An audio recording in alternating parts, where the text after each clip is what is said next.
Pronto. Pronto.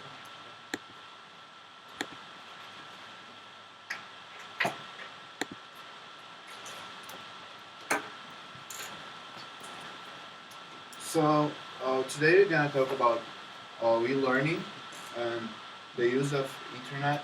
E-learning is the use of technology for learning, and we're gonna talk about this. And when I say e-learning, you can use of technology for. No, And our our topic, our goal is the achieve primary education in the world. And in the year of 2000, as you know, the United Nations established 8 goals to achieve by 2015, and we had to choose one of them. We chose the achieve universal primary education, and how we gonna do that? How we gonna uh, achieve primary education in a fair in a small village in on some Congo? remote areas. So we choose internet that we can find like in the whole world. The whole world don't have access for it, but if we have, we could like develop better Education. education for everybody. Uh, because as we can see, like some places you can find like internet access, but you can't find like a good education or a school or some kind of place there like you can go and build like a primary education, learn people how to read, how to like have a better talk and some kind of knowledge. And thinking it this way, we thought that the internet can be a really good aspect to like to help to achieve remote areas, the basic learning and education. And and uh, so as you know, some data for you. Oh, and the emerging countries, the like the BRICS. You know what the BRICS? Brazil, Russia, India, China. They achieve like 90% of education of the people in the primary education. But however, they had some programs that the people went out of primary education without the primary education. Why? Because as in Brazil, we have like automatic improvements that if you go more than 7% of to 7% of attendance in school, you are automatic. You pass that year, so you can illiterate. You can illiterate person functionally. So you know how to read like basic stats, but don't know how to interpret. So that's you lack basic reading and writing, and that's really bad. So when you see a number of like when people say you have like to don't like when you see 90%, whoa, 90%, don't go like this. You have to like go inside of it and see what people did, how is it, and illiterate and all this stuff. And firstly, I'm gonna talk about the internet, how it was created, and how it works. First, the internet was created. It's kind of not similar than we see nowadays. The internet was created first. It was created, I think, called Memex. That was a not an internet, but a kind of digital library that connects some computers with the same operation system and made it like work. You can do different things in different places, but like looking at the same screen or using the same processor. And who created it was Vannevar Bush on 1945. Then a guy called Lick Leader, he was thinking about this idea of creating like an integrated system connecting connecting some different machines. And thinking of this, he took the idea from Vannevar and created the ARPANET. ARPANET was a system that different from MX. You can have computers with different operation systems being used by the same time, connected each other in different places. And this was a really advance in technology and everything because it was used by the U.S. Department of Defense, like preventing a lot of things and has this, they can like pass information, spread information faster and more useful. Then the problems with the transmission protocol and internet protocol created like a huge problem because people, they cannot fix it. They cannot make like a completely integrated system like we see nowadays. So Tim Berners-Lee was the guy that created the web. With a bunch of scientists, he fixed this problem with the operation system and the internet protocol, and he created the web that we see nowadays. That is um, an operation system that connects different devices in different places at the same time, making them interact with each other.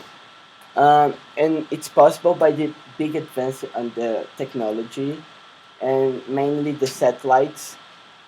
The internet, the work, the operation of the internet is like you have your computer, then you put some information on the internet. Let's suppose that you want to post something on Facebook. You post something on Facebook on your computer.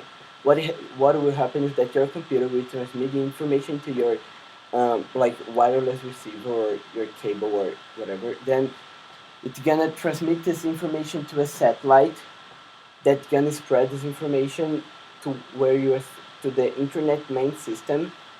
Then that's gonna send it back to the satellite and send it back to the place that you like was trying to reach. And the big advance on the technology made it possible, and it's making it faster and more useful for a lot of kinds of things.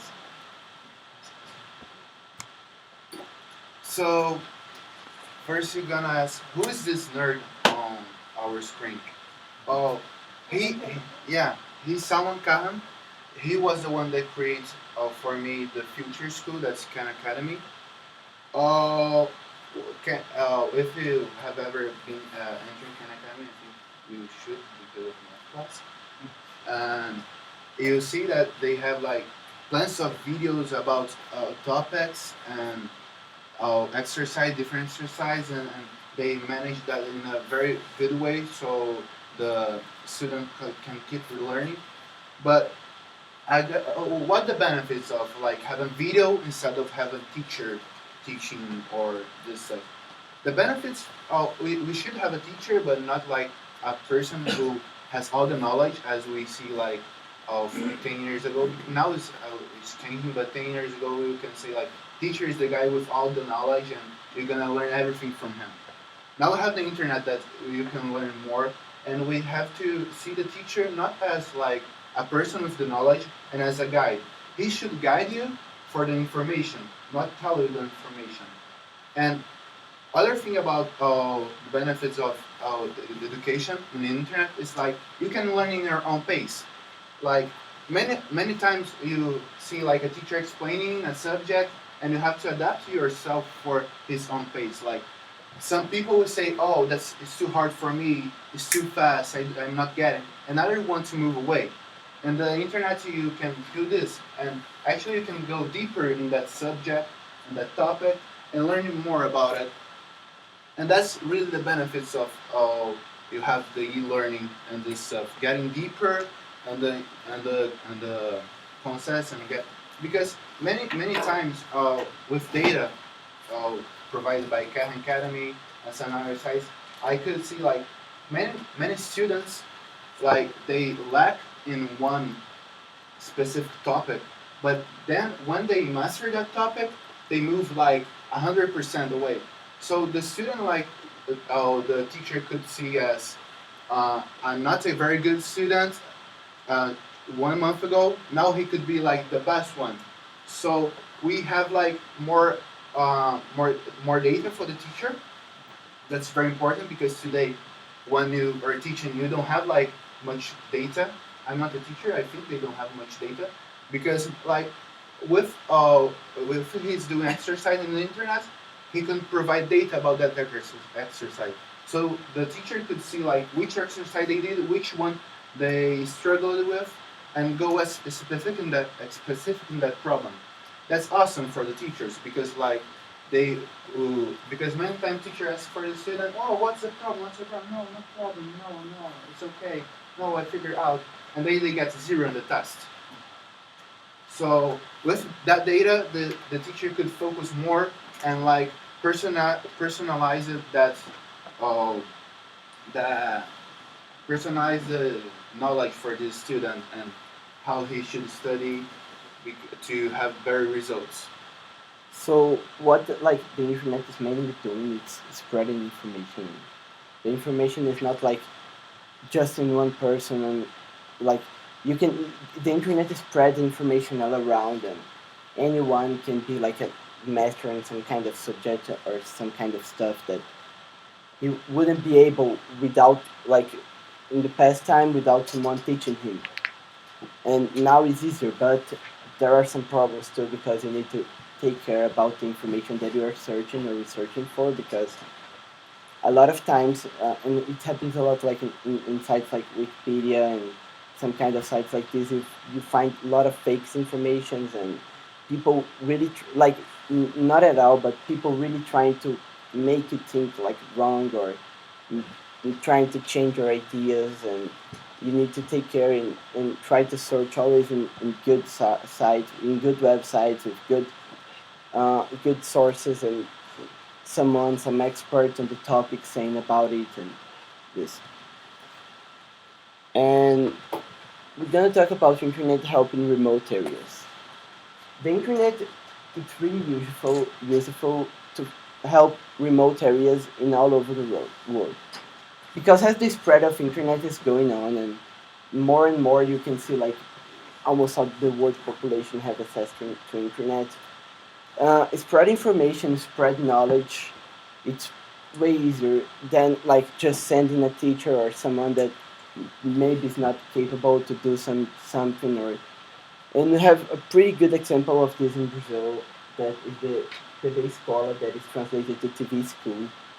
That is a TV channel that that the government created, that uh, the public schools use it to spread information and knowledge to the students.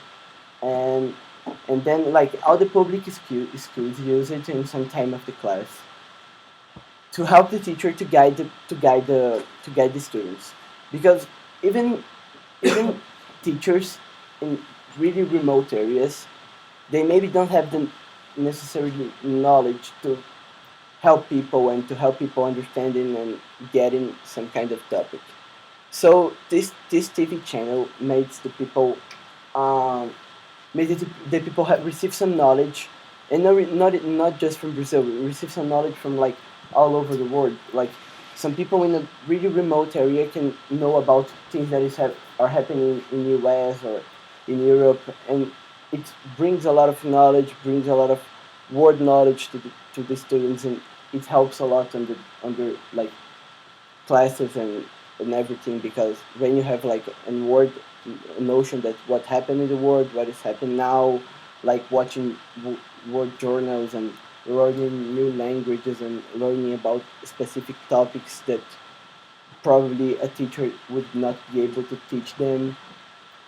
And the internet, basically the internet and the technology are spreading it.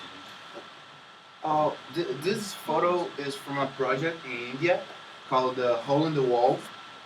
From I don't quite remember the name of the guy, but you can see he has a TED talk. It's called the school in clouds.